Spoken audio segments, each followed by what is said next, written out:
Hello Anantapur welcome back to my channel friends. ఈ వీడియోలో మీరు చూస్తున్నారండి ఈ క్రాప్ మొత్తం ఎంత డ్యామేజ్ అయింది అనేది అండ్ కటింగ్ పడే స్టేజ్ వరకు చూసుకున్నారు ఈ ఫార్మర్ అన్న. అండ్ కటింగ్ పడుతుంది రేపు అనగా ఇలా నేలపాలైపోయింది. అండ్ ఈ ఫార్మర్ అన్న కష్టం అయితే వర్ణనాతీతం అని చెప్పొచ్చు. రైతన్న కష్టం అంటే ఇంతేనేమో. అసలు వర్షం పడింది అంటే అందరూ అంటే మిగతా టౌన్లో సిటీస్లో ఉండేవాళ్ళు అరే వర్షం అని ఆస్వాదిస్తారు వాళ్ళు. బట్ ఫార్మర్స్ అన్న లైఫ్లో అది మాత్రం ఉండదండి. వర్షం పడితే పంట ఏమైపోతుందో ఎంత వర్షమో అని వర్షంలోనే తోట దగ్గరికి వెళ్తారు. అంత కష్టం అన్నమాట. అండ్ ఇలా చేతికి వచ్చిన పంట నోటికి అందకపోవడం అంటే ఇలానే అవుతుంది. అండ్ వీళ్ళకు గవర్నమెంట్ ఏమైనా సహాయం చేస్తే చాలా మంచిదని నా ఉద్దేశం అండి. Save farmers please. అండ్ ఇన్ఫర్మేషన్కి వస్తే కనుక ఈ ఫార్మర్ అన్న అంటే రైతన్న పేరు వచ్చేసి పర్వతనేని మధు అండి. Muddinayanapalli village and Kalyan Durgam area అండి, అనంతపురం జిల్లా.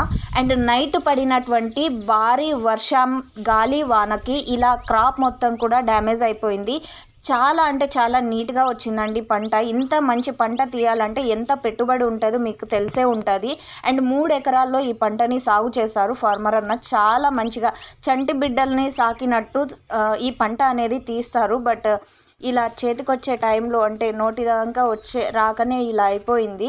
అండ్ వీళ్ళకు అంటే గవర్నమెంట్ ఏదైనా హెల్ప్ చేసినా అంటే ఇన్సూరెన్స్ అండ్ క్రాప్కి అమౌంట్ ఇస్తారు కదండి. సో ఇలా చేస్తే బాగుంటుంది అని నా ఉద్దేశము. So save farmers. And farmer అన్న కష్టాలు ఇలాగే ఉంటాయండి. అండ్ ఎప్పుడు కూడా రైతన్నే నష్టపోతూనే ఉంటారు.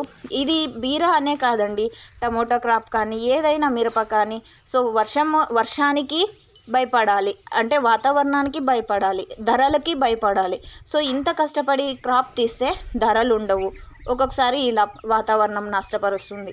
సో ఎటు చూసినా ఫార్మర్ అన్నకి కష్టాలు తప్పవన్నట్టు అయిపోతుంది.